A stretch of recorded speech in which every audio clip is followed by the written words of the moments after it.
After World War II, General George C. Marshall was queried about America's war strategy concerning the Philippines.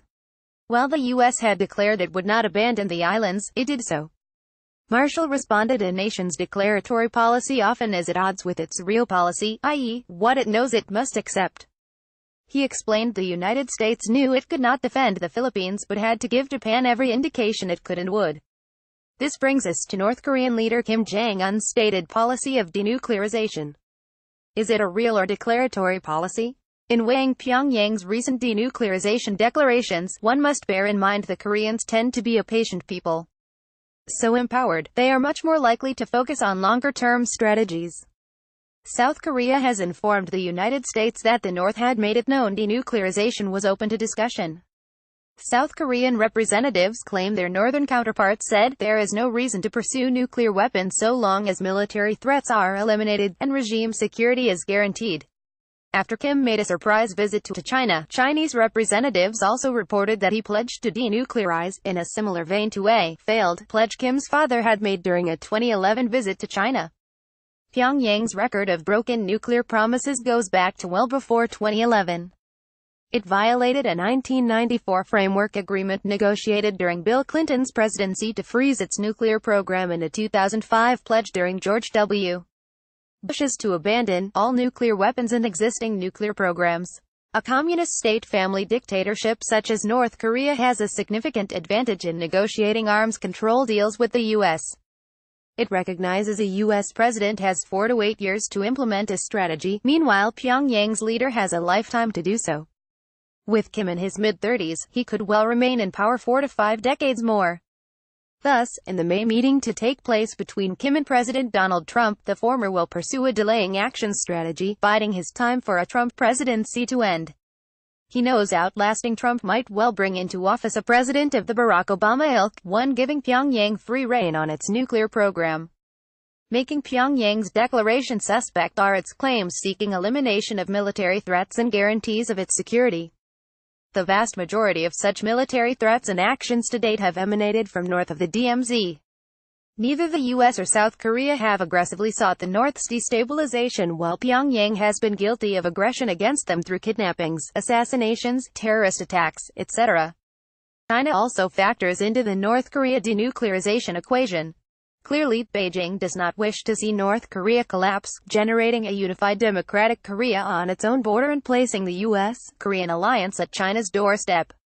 China's priority to keep North Korea intact was first made clear during the Korean War when its leadership threatened intervention if American forces pushed beyond the 38th parallel. When U.S. forces did, Chinese forces responded.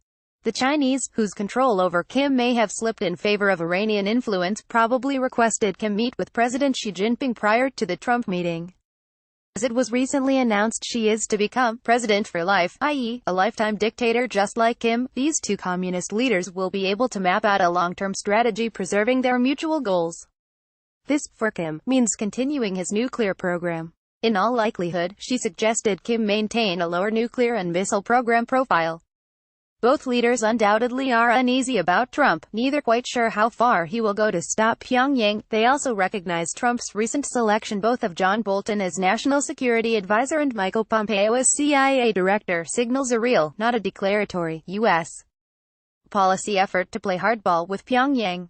Kim will have a dilemma deciding whether to accept Xi's advice, which runs contrary to Tehran's wishes Pyongyang continue its development program, one Iran helps finance for its own benefit.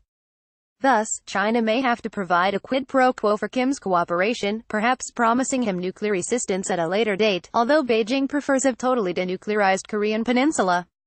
The test for Trump will be whether he allows the North to repeat history by continuing to make false promises or whether he sets a date certain during his by which Pyongyang must dismantle its programs or suffer the consequences. China may well see Korean peninsula tensions as unexpected opportunity.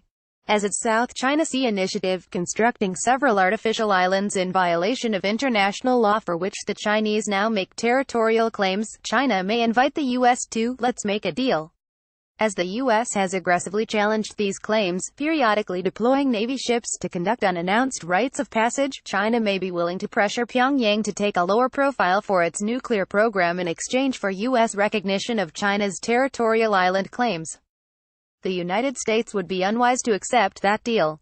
With both Beijing and Pyongyang sharing a common goal of North Korean stability and both having dictators for life in power to ensure it happens well after Trump leaves office, Trump would be left doing what every other U.S. president has since the North began its nuclear program, punting the football to a future U.S. president for resolution. North Korea's nuclear program must be stopped while Trump is still in office.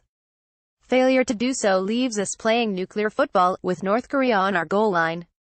Lieutenant Colonel James G. Zumwalt, USMC, RAT, is a retired Marine infantry officer who served in the Vietnam War, the U.S. invasion of Panama and the First Gulf War. The views and opinions expressed in this commentary are those of the author and do not reflect the official position of the Daily Caller.